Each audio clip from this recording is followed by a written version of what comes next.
I was initially looking at body care for fashion stores, so had quite a love of luxury goods and fashion and publishing and that kind of thing. So it was really going off track for me.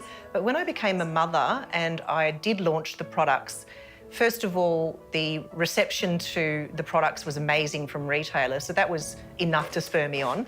But secondly, the feedback from parents, and I think that's the most important thing, in clearing up nappy rash, for example, in helping with eczema where no other product would work, that was just mind-blowing for me. I thought, in my own little way, I'm actually making a difference. A girlfriend took a big hamper of our products to John Travolta in Sydney for some filming. He was here for, I think, Qantas's 90th birthday. And you never know what happens when you gift a celebrity, but he actually took the product home to his wife, Kelly Preston. And a few weeks later, we got a gorgeous thank you note from Kelly. And that was enough. It was really lovely to have the acknowledgement.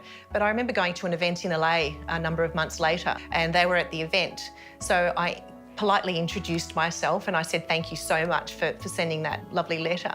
And she said, oh, John, this is the lady with the baby products. And they were so happy to meet me. So it was a really lovely full circle experience, I suppose. Obviously, growing a business and having it for 2 decades, there's been numerous challenges, but I'm a pretty positive person and I try and look at them all as a learning experience, even when it's really tough. Things like growth, one export market can add considerably to your turnover. So you've got to consider staff, you've got to consider investment in carrying extra stock.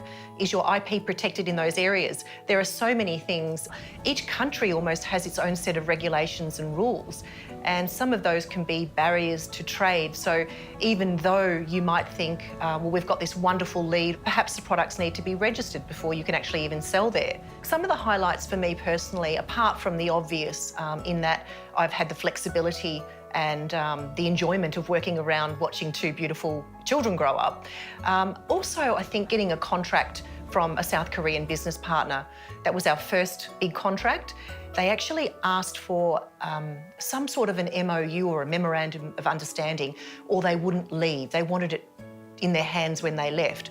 So I had to go into my office and mock up some sort of a, draft contract and give it to them. So we signed that. And for them, there's a lot of honour in doing the deal and building relationships and handshakes and your word, even though we had a signed document.